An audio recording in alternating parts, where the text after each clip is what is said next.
In the 9th century, somewhere in the mountains of Sichuan, or Shanxi province in China, a group of Taoist alchemists were trying to do something that had absolutely nothing to do with warfare. They were trying to live forever, convinced that the right combination of minerals could produce an elixir of immortality. They spent years mixing, heating, and experimenting with whatever substances they could get their hands on, following recipes passed down through generations of mystical and medicinal tradition. At some point, one particular batch combined 3 ingredients: saltpeter, charcoal, and sulfur. And instead of granting eternal life, that mixture did something considerably more dramatic. It exploded. There are accounts of singed beards and burned down workshops scattered through the early historical record, which tells you everything you need to know about how that first encounter actually went. Nobody in that room was trying to invent a weapon. They called the resulting substance Ha Yao, meaning fire medicine, a name that still carries the faint, slightly embarrassing memory of its original purpose as a failed pharmaceutical rather than a future engine of conquest. And yet that one accidental, beard-singeing batch of failed immortality medicine eventually became the single, most consequential chemical discovery in the history of human conflict, the seed from which every gun, every cannon, and eventually every firearm on Earth would grow. So how did humans get from a failed potion in a Taoist alchemy lab to the firearm? The answer takes us through bamboo tubes strapped to spears, a siege that proved the new technology actually worked. Several centuries of careful refinement and a slow, steady migration of knowledge across an entire continent that eventually reshaped the balance of power on every inhabited landmass on Earth. Let's start with what that early gunpowder mixture actually was in the simplest possible terms, because understanding the basic chemistry helps explain why everything that followed happened the way it did. The mixture those alchemists stumbled onto combined potassium nitrate, known as saltpeter, with charcoal and sulfur, in roughly a 75 to 15 to 10 ratio. By weight, saltpeter functioned as an oxidizer, meaning it released oxygen rapidly when heated, feeding an extremely fast combustion reaction that produced a sudden violent expansion of gas. That expanding gas is the entire secret behind everything gunpowder would eventually be used for, whether that meant launching fireworks into the night sky, or eventually launching a metal projectile out of a tube with enough force to punch through armor. In its earliest documented uses, gunpowder wasn't weaponized at all. It was used for fireworks, smoke signals, and festival entertainment, exactly the kind of celebratory, decorative application you'd expect from something originally discovered by monks, chasing immortality rather than military engineers, chasing battlefield advantage. For generations, ordinary people across China encountered this substance, primarily as spectacle rather than threat, lighting up festivals and religious ceremonies with bursts of color and noise that had nothing to do with combat at all. That changed once military commanders during the Song Dynasty got a look at what this volatile, new substance could actually do. Between the 10th and 12th centuries, Chinese engineers developed something called the Ho, Chang, or fire lance, and the design was genuinely about as simple as a weapon could possibly be. Take a length of bamboo, strap it firmly to the end of a spear, pack the tube with gunpowder, and light it during close combat. The result was a polearm that spewed flame and burning debris directly at anyone within arm's reach, turning an ordinary spear into something considerably more terrifying to face. In a melee, defenders used fire lances during the Siege of Dion in 1132 against attacking forces climbing their walls.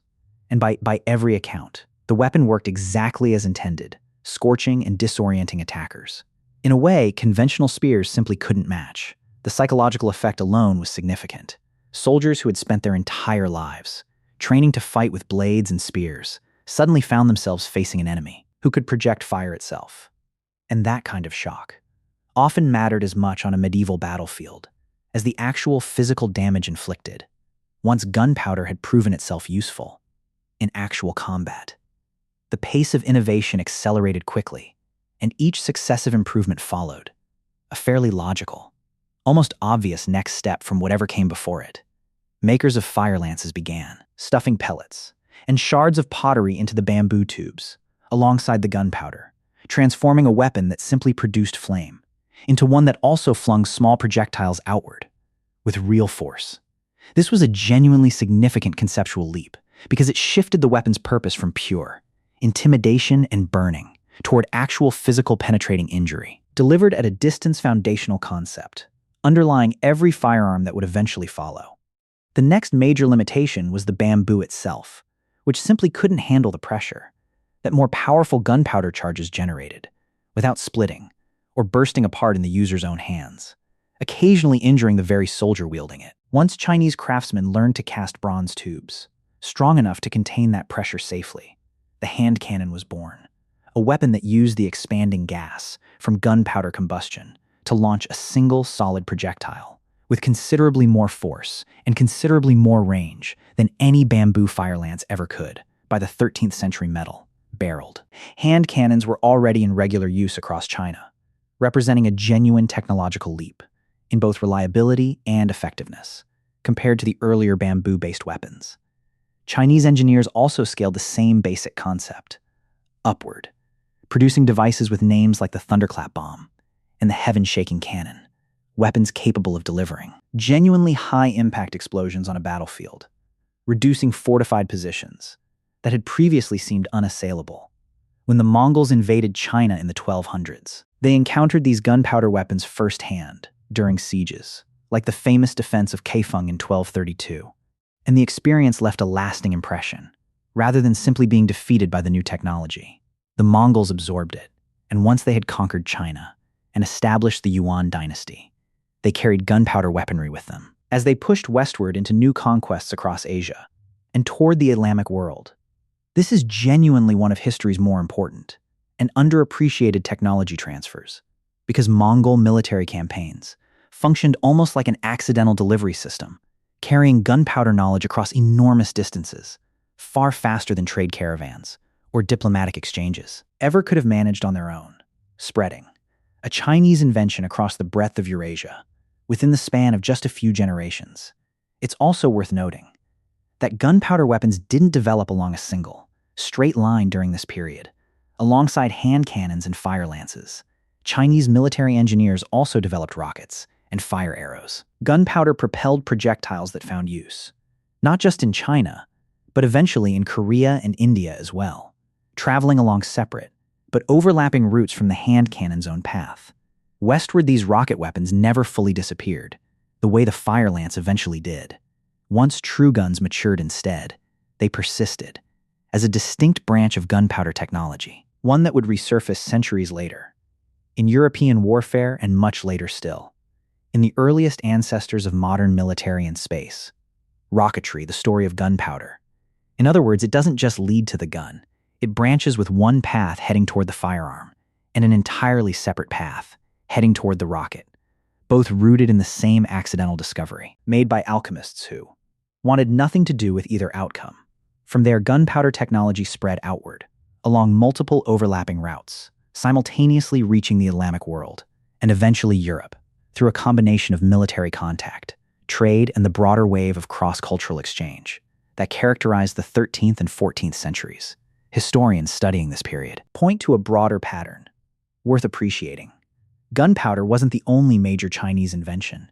Making its way westward during this era, paper printing and the magnetic compass all traveled the same general routes during roughly the same stretch of centuries, part of a much larger flow of technology and knowledge, moving from east to west. Long before anyone had coined the term globalization, some historians have noted that early European cannons bear such a close structural resemblance to Chinese designs that a direct transfer of knowledge seems considerably more plausible than independent invention, happening to arrive at nearly identical solutions by coincidence once the technology reached Europe in the late 13th century. It landed in a political and military landscape that gunpowder weapons would, over the following centuries, completely and permanently transform, eventually dismantling systems of feudal military power that had stood for hundreds of years.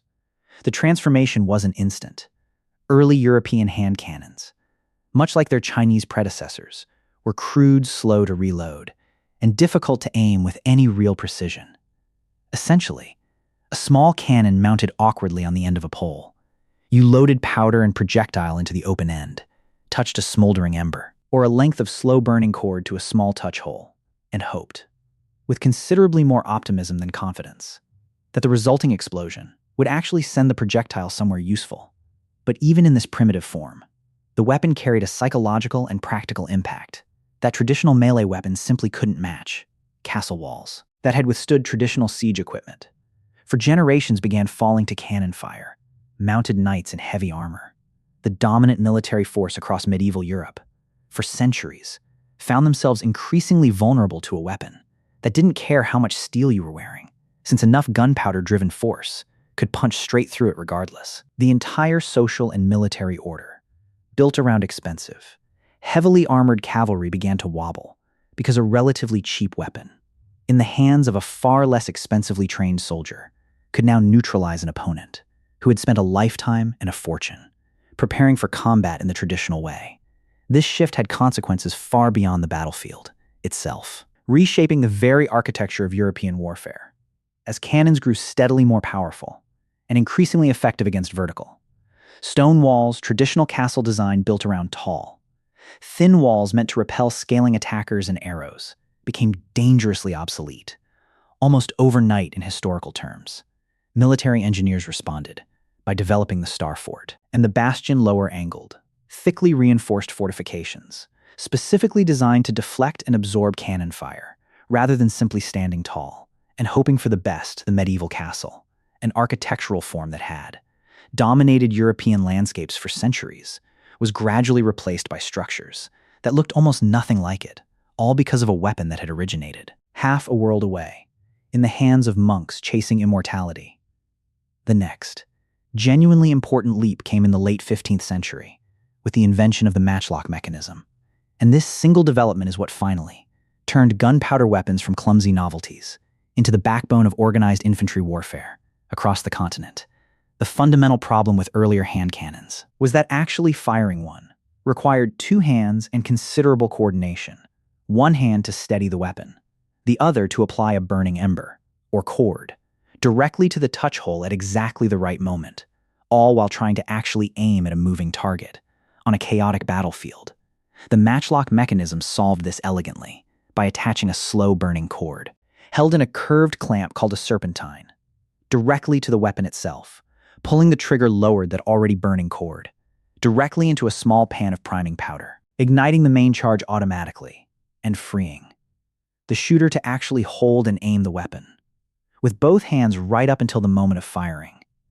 This may sound like a modest mechanical tweak, but it was genuinely transformative, because it was the first mechanical firing device ever applied to a small arm, and it allowed for the first time in history single-trained soldier to fire a gunpowder weapon with some real degree of aimed precision, rather than simply pointing roughly in the right direction and hoping for the best. By the early 15th century, matchlock arquebuses were appearing in growing numbers across Western Europe, particularly in Spain, France, and the territories of the Holy Roman Empire, and the weapons spread rapidly from there across the entire breadth of Eurasia. The Ottoman Empire, already experienced with gunpowder weaponry, since the 14th century incorporated matchlocks directly into the elite Janissary corps that formed the backbone of Ottoman military power, using the weapon to great effect in engagements, such as the Battle of Goa in 1510, alongside the Portuguese forces, that also relied heavily on matchlock weaponry. During that same period in 1543, Portuguese traders introduced matchlock technology to Japan, where local gunsmiths refined the design so thoroughly that Japanese matchlocks known as Tanegashima came to be regarded as some of the finest crafted firearms anywhere in the world during that period, prized for their precision and craftsmanship. Even by European observers, China itself, having started this entire chain of innovation centuries earlier, ended up reabsorbing an improved version of its own original invention, developing matchlock weapons known as birding guns, specifically to counter ongoing Mongol incursions along its northern frontier, a genuinely strange and fitting historical loop for a technology that began as a failed immortality potion in that same general region. Matchlock muskets eventually became heavy, powerful enough to need a forked rest, just to support the barrel while aiming, weighing as much as 25 pounds in some configurations, but capable of punching through plate armor at ranges that made traditional swords and pikes increasingly irrelevant on an open battlefield, because reloading and firing a matchlock took considerable time, and because the weapon left the user briefly vulnerable. During that process, musketeers typically required protection from melee attacks, usually provided by pikemen standing alongside them. This combination of pikes and shot came to dominate European battlefields from the 16th into the early 17th century. An elaborate, carefully choreographed tactical system, requiring extensive training to coordinate effectively, with musketeers firing from behind or between rows of pikemen, in tightly organized formations. Outside Europe, many armies that had adopted matchlocks retained their traditional formations, rather than developing this same dense, disciplined infantry coordination, lacking either the resources or the specific tactical incentives that drove European armies towards this particular evolution. In organized combined arms warfare, the matchlock had one obvious, persistent weakness that everyone using it understood immediately. It required an open, slow-burning flame at all times, which made it nearly useless in wet weather, gave away a soldier's position in darkness, and required constant management of burning cord, even when nothing was happening on the battlefield at all. The solution arrived gradually, through several intermediate steps. Worth understanding, the wheel lock, developed in the early 16th century, used a spring-loaded wheel, spinning rapidly against a piece of pyrites to generate sparks, eliminating the need for a constantly burning match entirely. This made wheel locks considerably more practical for cavalry, who needed a weapon they could carry, loaded and ready, without tending an open flame while on horseback. And German mercenaries, along with English cavalry units, became particularly associated with this mechanism during the 16th and early 17th centuries. But wheel locks were expensive and mechanically complex to manufacture, which kept them from ever fully replacing the cheaper, simpler matchlock among ordinary infantry, who continued carrying the older, more affordable design well into the following century, even as wealthier cavalrymen rode with the more advanced alternative. The true breakthrough came with the flintlock, generally credited to French gunsmith Murat Le Bourgeois, who developed the mechanism in its recognizable modern form around 1610 to 1615. The flintlock used a spring-loaded hammer, holding a piece of flint, which struck a steel surface called a frizzen, to generate sparks directly into the priming pan, igniting the charge. It was faster to operate than a matchlock, dramatically more reliable in poor weather, and required no open flame to maintain at all, which also meant soldiers no longer gave away their position in the dark simply by carrying a lit weapon. By the 1630s, the flintlock mechanism had spread rapidly across Europe, with the Dutch States Army among the first to formally adopt it as a standard-issue infantry weapon, and within a few decades, it had become the dominant firearm mechanism across essentially every major European military, a position it would hold for roughly 2 centuries, right through the colonial expansion, the Napoleonic Wars, and the American Revolution that followed, where flintlock muskets, carried by both colonial militias and British regulars, defined the entire conflict from start to finish. The flintlock's arrival coincided with another, genuinely important innovation, the socket bayonet introduced in the late 17th century, which attached around the outside of the barrel via a metal ring, rather than plugging directly into the muzzle, the way earlier plug bayonet designs had, which rendered the gun unable to fire, while the bayonet was actually attached. This seemingly small change meant a soldier could fix a bayonet to his musket and still fire it normally, combining ranged firepower and close combat capability in a single weapon. For the first time, the practical effect was enormous. Armies no longer needed dedicated pikemen, standing alongside their musketeers for protection, since every soldier carrying a flintlock and bayonet could now function as both shooter and spearman, depending on what the moment required. This single combined development, sometimes called the infantry revolution, simplified training, simplified logistics, and fundamentally reshaped how European armies organized themselves on the battlefield, allowing regiments to become more versatile and capable of engaging enemies at range or in close combat without needing to reorganize entirely between the two modes of fighting. The bayonet charge also carried its own distinct psychological weight on the battlefield, since the sight of an advancing line of soldiers with fixed bayonets often broke enemy morale before a single shot or thrust ever actually connected. The flintlock's roughly 2-century reign finally ended in the early 19th century, with the arrival of the percussion cap system, a small metal cap containing a shock-sensitive chemical compound that ignited instantly when struck by a hammer, eliminating the need for loose priming powder. Flint and steel entirely, this final ignition innovation rendered every previous mechanism matchlock, wheel lock and flintlock alike, essentially obsolete within a few decades, and it marked the last major milestone in the centuries-long chain of refinements that had begun with monks, chasing immortality in 9th century China. From there, the pace of change only accelerated, leading toward repeating rifles, rapid advances in metallurgy and manufacturing, and eventually weapons that would have been utterly unrecognizable to the soldiers who once stood in disciplined lines, with pikes and matchlocks, waiting for their turn to fire.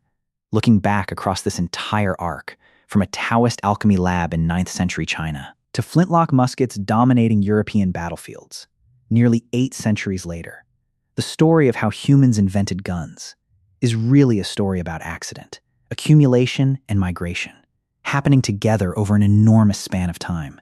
Nobody set out on day one to invent the firearm. A group of monks looking for immortality stumbled onto an explosive chemical reaction and very nearly burned their own beards off in the process. Military engineers watching that explosive reaction gradually realized its violence could be channeled, first through a tube strapped to a spear, then through a cast bronze cylinder, then through increasingly sophisticated mechanical systems designed to ignite that same basic chemical reaction more reliably, more quickly, and with less risk to the person holding the weapon. Each individual improvement, the shift from bamboo to bronze, from open flame to spring-loaded mechanism, from matchlock to flintlock, addressed a specific practical problem that soldiers and engineers had actually encountered, using the version that came before it. None of it required some singular, genius moment of total invention. It required centuries of incremental refinement, carried across continents by trade routes, military campaigns, and the kind of slow, cultural exchange that quietly reshapes the world, while nobody's watching closely enough to notice it, happening in real time, passing hands between Chinese engineers, Mongol conquerors, Ottoman janissaries, Japanese gunsmiths, and European craftsmen, each group adding their own refinements along the way. The gun that would eventually end the dominance of mounted knights, reshape castle architecture, and ultimately determine the outcome of colonial conquests and continental wars across multiple centuries, began its existence as a mistake made by people who were never trying to build a weapon at all, looking instead for something considerably more peaceful, a way to live forever.